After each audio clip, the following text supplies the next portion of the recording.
Hello everyone, my name is Michael and welcome back to the Sovereign Gaming YouTube channel where I build worlds, lots, and add some of my thoughts on video games that I enjoy. I think that it is time to continue my ranking and ratings of the Sims 1 franchise with the very next installment, the Livin Large expansion pack. The Livin Large expansion pack is held in high regard to Sims fans across all franchises since it brought many of the cultural pillars of the Sims lore to life, including the Grim Reaper, ironically, genies, servo, and of course the infamous vibrating love heart bed that we all know so well. But will it hold up as an expansion pack when we look at it retroactively? Well, for me, the jury is out on that one, because as lovely as all of the quirks and charms that fill this expansion pack and the rest of the franchise was, I actually think that Livin Large can be criticized having played it upon release. Like mentioned before, I will be looking at the following criteria and scoring it out of 10 based on my opinion and playing experience, and that criteria includes its concept, the gameplay features, the impact on the current franchise, being The Sims 1 in this case, and the impact on future Sims franchises. Based on those scores, I'm going to throw each of these games and expansion packs on a tier list that I have created, and today we are going to cover the Sims Livin Large expansion pack, and I plan to look at this expansion pack with both love and also a critical eye. So let's get into it. It was shortly after the Sims 1 base game was released that its first expansion pack, Livin Large, was conceptualized and brought to life. What's super interesting about this expansion pack is that according to the Sims wiki, Livin Large included gameplay features that weren't included in the base game due to upcoming deadlines, which is important to note because Livin Large very much felt like it should have been a part of the base game in my opinion. In fact, Maxi stopped selling Livin Large as a standalone expansion pack, and rather made Livin Large along with House Party a part of the deluxe edition of The Sims. To me, this feels like a nod to the players that Livin Large and House Party were truly meant to be a part of the base game gameplay and not as a standalone expansion packs. Livin Large was marketed to players as the expansion pack to the #1 selling game of 2000, which was The Sims according to their marketing trailers. And what this expansion pack offered was objects and new gameplay surrounding those objects, and 5 new careers.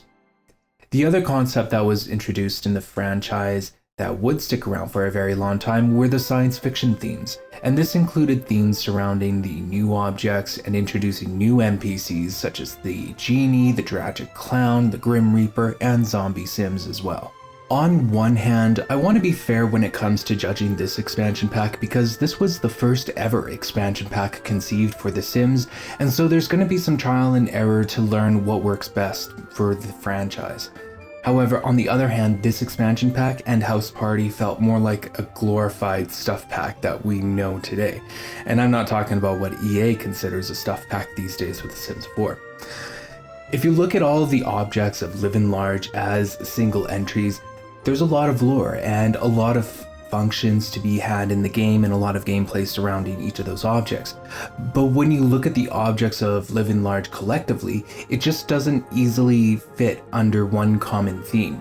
What theme would a vibrating bed, chemistry set, genie lamp, and servo station all be found under?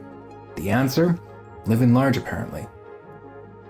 Even though the concept and the theme of Livin Large doesn't necessarily make the most sense, I would give the concept a 4 out of 10 since it all works somehow, and I feel like us players who played The Sims 1 are very forgiving of the first ever expansion pack introduced into the franchise.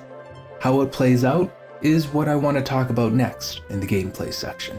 When I played Livin Large way back when, probably at a friend's place just kind of playing on their computer, I also got bored of the game quickly. Beyond the new objects that were provided in this expansion pack, what new gameplay was there really?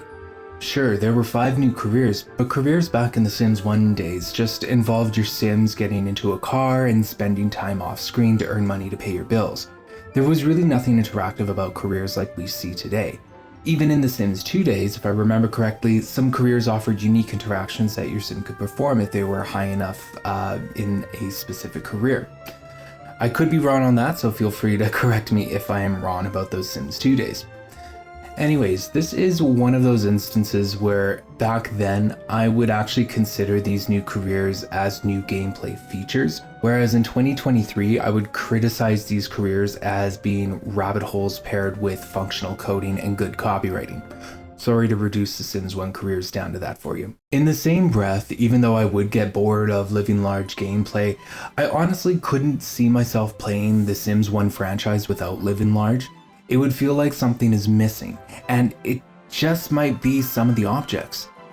Also, these days, I feel like nostalgia can pull a veil over our eyes when it comes to looking back at something and offering critical feedback.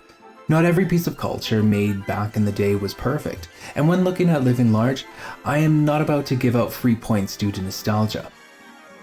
With that said, I cannot justify the gameplay section more than a 3 out of 10.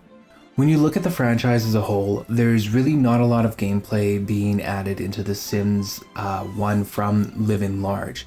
There's even less offered in House Party, but I'll cover that in the next video. Speaking of which, if we look at the impact on the current franchise, meaning the rest of the Sims 1's franchise up until Making Magic, I kind of feel that Maxis didn't have a long-term game plan when it came to how to develop The Sims 1 as a franchise.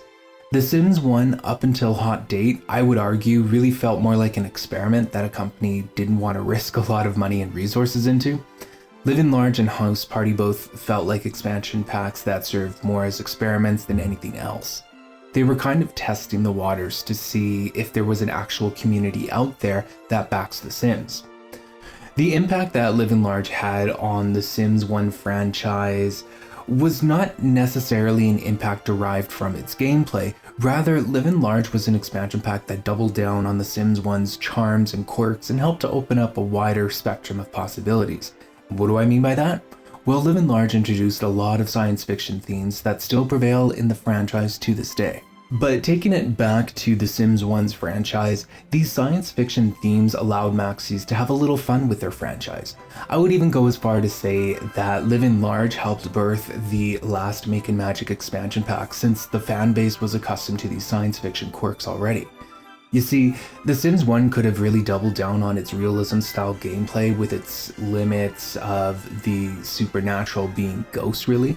Livin Large single-handedly busted open the player's expectations of the franchise by introducing objects and themes that no one was really asking for, but ended up being revered by the Sims gamer community to this day as something that was great.